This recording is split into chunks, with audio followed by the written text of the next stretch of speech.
दीवारें। सूर्योदय हो रहा था और रोशनी चलती गाड़ी से खिड़की से बाहर झांक रही थी। इतने में किसी ने धीरे से उसे छूकर बड़े सम्मान से कहा, मिस, ये सीट मेरी है। रोशनी ने मुड़कर देखा तो उस व्यक्ति ने देखा कि लड़के की आंखें गीली हैं। रोशनी वहां से उठी और सामने की सीट पर बैठ गई। वो व्यक्ति कुछ पल उसे देखता रहा। अजब आकर्षण था रोशनी के चेहरे पर, मासूमियत और बुद्धिमानी का अजीब मिश्रण।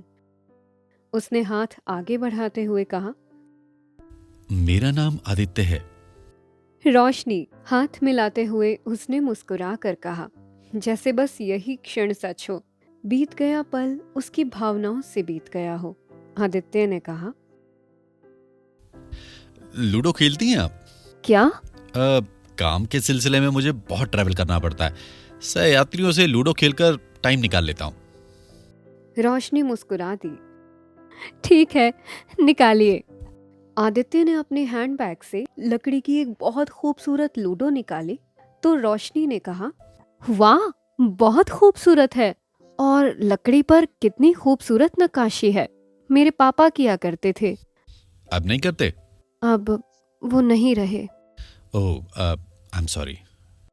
थैंक्स, उसने एक उदास मुस्कान के साथ कहा। पहली बाजी रोशनी जीत गई तो उसने कहा, लगता है अनुभव का यहाँ आपको कोई फायदा नहीं हो रहा। सुनकर आदित्य जोर से हंस दिया। खूबसूरत लड़की देखकर डाइस भी अपनी वफादारी बदलने लगता है। सुनकर रोशनी भी हंस दी। Thanks for the compliment. गाड़ी दिल्ली पहुंची तो आदित्य ने अपने बैग से एक लकड़ी के छुरी कांटे को रोशनी को देते हुए कहा, ये मेरी तरफ से, इसकी नक्काशी मैंने की है। रोशनी ने हाथ में लेते हुए कहा, बहुत खूबसूरत है। क्या लूडो खेलने वाले को अंत में इनाम में दिया जाता है? आदित्य हंस दिया। हाँ, यदि खेलने वाले को खूबसूरती की पहचान हो तो। ये अपनी माँ को मेरी तरफ से दे देना, उन्हें अच्छा लगेगा। बात रोशनी के हृदय को छू गई। घर आओ कभी, मेरी माँ को अच्छा लगेगा। उसने उसके दिए हुए पते को जेब में घुसाते हुए कहा। घर आकर रोशनी फिर अपने आंसुओं में डूबने लगी। माँ ऑफिस चली जाती थी और ये पूरा पूरा दिन निश्चेष्ट सी खिड़की से बाहर झांकती रहती थी। माँ से अपनी इकलौती बेटी की ये हालत देखी नहीं जा रही थी। तलाक के बाद से वो अपराध भाव से दबी जा रही थी। अपने 3 साल के बेटे को पीछे छोड़ते हुए उसका कलेजा फटा जा रहा था। 1 हफ्ता पहले मुंबई गई थी ताकि बेटे से मिल सके। कोर्ट ने तो इसकी इजाज़त दे दी थी, परंतु अविनाश, उसके भूतपूर्व पति ने ये कहकर मिलने नहीं दिया था कि इससे बच्चे को अपनी नई माँ को स्वीकारने में कठिनाई होगी। रोशनी की माँ अपने खिलखिलाती बेटी की जिंदगी के इस मोड़ के लिए स्वयं को दोषी मान रही थी। रोशनी 10 साल की थी जब वो रोज की तरह अपने पापा का बालकनी से इंतजार कर रही थी। पापा दूर से मुस्कुराते हुए आ रहे थे कि अचानक स्कूटर से गिर पड़े और उनकी मृत्यु हो गई। डॉक्टर ने बाद में बताया कि हार्ट अटैक था। दर्द से स्कूटर का संतुलन बिगड़ गया था। रोशनी की नानी ने आकर दोनों माँ बेटी को संभाला। धीरे धीरे रोशनी एक खूबसूरत, आत्मविश्वास से भरपूर युवती हो गई। स्कूल के आखिरी सालों में उसने थोड़ी बहुत मॉडलिंग शुरू कर दी थी।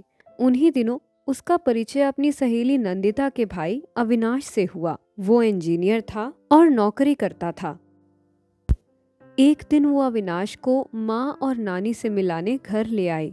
उसका कद, रंग, रूप रोशनी के पापा से इतना मिलता था कि दोनों सकते में आ गए। बातों बातों में पता चला कि वो रोशनी के पापा के किसी पुराने मित्र का बेटा है।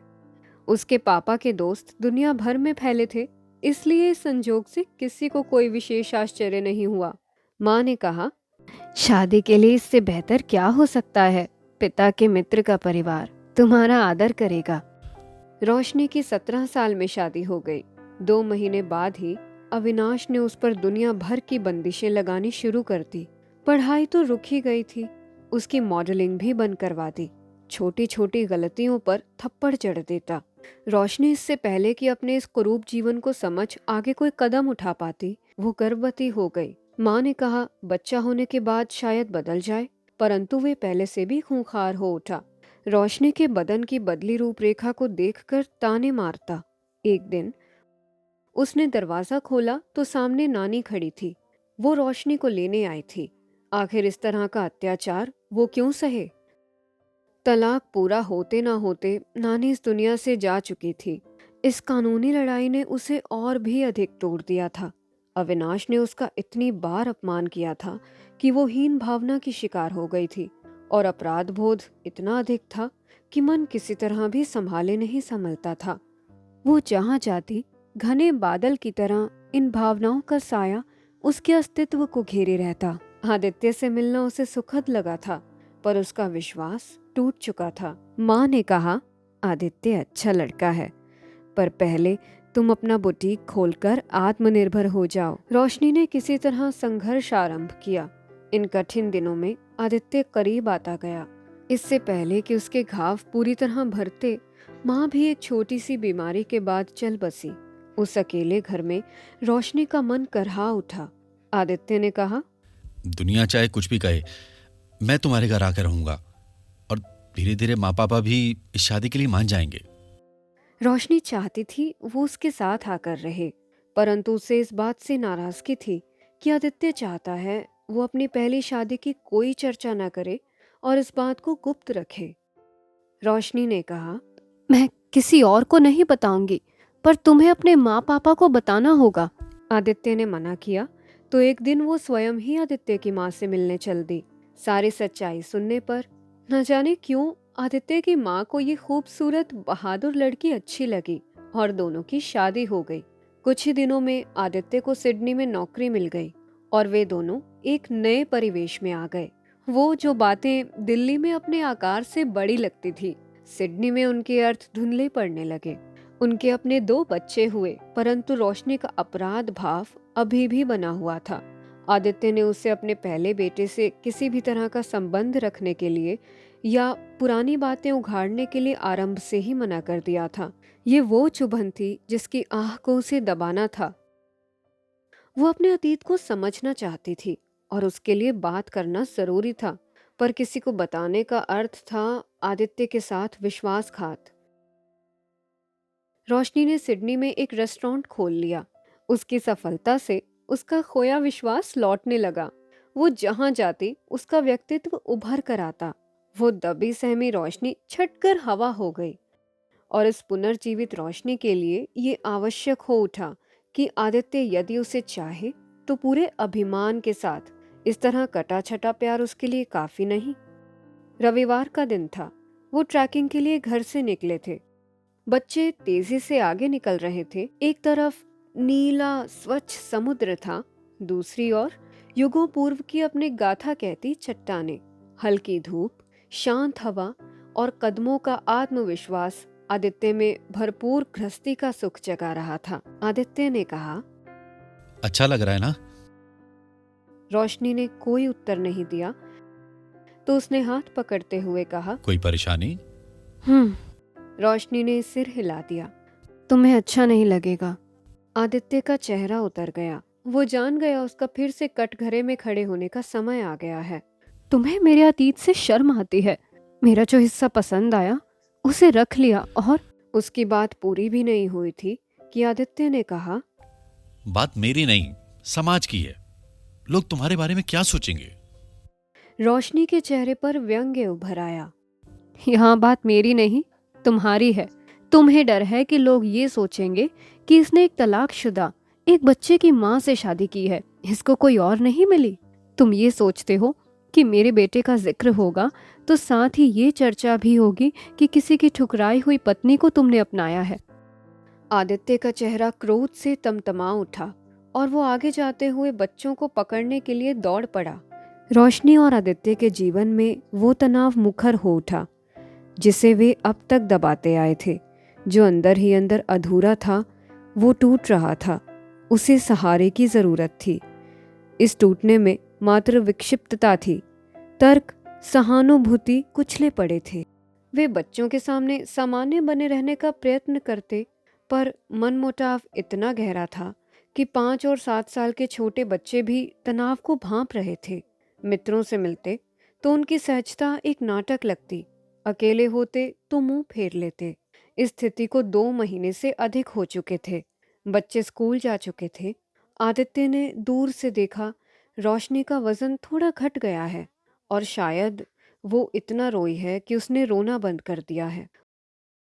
वो उठकर उसके पास आ गया और पकड़कर सोफे पर बिठा दिया। रोशनी ने कोई विरोध नहीं किया तो आदित्य ने उसका हाथ अपने हाथों में ले लिया। रोशनी ने कुछ पल उसे सीधे देखा, फिर कहा, मैं ये दोहरी जिंदगी नहीं जी सकती। जानता हूँ। आदित्य ने उसकी आंखों में देखते हुए कहा, फिर क्या, पहले तो तुम अपने बेटे से मिलने के लिए अविनाश को फोन करो। तुम इनसिक्योर तो फील नहीं करोगे? आदित्य मुस्कुरा दिया। मैं इनसिक्योर नहीं हूँ। तो आदित्य ने उसका हाथ छोड़ दिया और बाहर फैले आकाश को देखते हुए कहा, दरअसल समाज हमें इतना कंडीशन कर देता है कि हम सही मायने में किसी को प्यार करने के काबिल ही नहीं रहते। सारी उम्र समाज के मापदंडों में फिट होने की कोशिश करते रहते हैं। अब भी निकल पाया हूं तो इसलिए क्योंकि उस कंडीशनिंग को दूर से देख पा रहा हूं। रोशनी की आंखें नम हो उठी तो आदित्य ने उसके आंसू पहुंचते हुए कहा, रो क्यों रही हो? कुछ नहीं। रोशनी ने उठते हुए कहा। आदित्य ने धम से उसे फिर से बैठाते हुए कहा, बता ना। नहीं, तुम नहीं समझोगे। और वो फिर से उठने लगी तो आदित्य ने उसे फिर से धम से बिठा दिया। माना कि मैंने बहुत बड़ी गलती की है, पर इसका मतलब ये नहीं है कि अब मैं कुछ समझ नहीं सकता। रोशनी मुस्कुरा दी। दरअसल मुझे लगता था मुझ में कोई कमी है। तुम्हारे प्यार में इतनी ताकत थी कि मैं सब कुछ पीछे छोड़ आगे बढ़ सकी, पर मेरे प्यार में इतनी ताकत नहीं थी कि तुम ये बनावटी दीवारें तोड़ सकते। आदित्य की भी आंखें नम हो आई और उसने उसके गाल सहलाते हुए कहा, तुम्हें नहीं पता तुम्हारे प्रेम में कितनी ताकत है। दोनों मुस्कुरा दिए। और अब? रोशनी ने कहा। अब आज हम दोनों छुट्टी लेंगे। तुम मुझे वो सारी बातें बताना जिनको मैं अभी तक सुन नहीं पा रहा था। चाहो तो बच्चों को भी उनके भाई के बारे में बता देना, और मैं सबको बता दूंगा। मेरे लिए तुम ही तुम हो, अपने पूरे अतीत के साथ। अच्छा अच्छा, अब ज्यादा हीरो मत बनो। तुम अपना काम करो और मुझे अपना करने दो। बातें फिर कभी होंगी। चलो उठो। रोशनी ने खड़े होकर उसे खींचते हुए कहा। आदित्य मुस्कुराकर तैयार होने चला गया। किचन समेटते हुए रोशनी को अपने बदन में, मस्तिष्क में और मन में एक नई लय का अनुभव हो रहा था। वो पूर्ण हो गई थी। आदित्य को पाने के अभिमान से उसकी मुस्कुराहट पूरे किचन में फैल गई थी।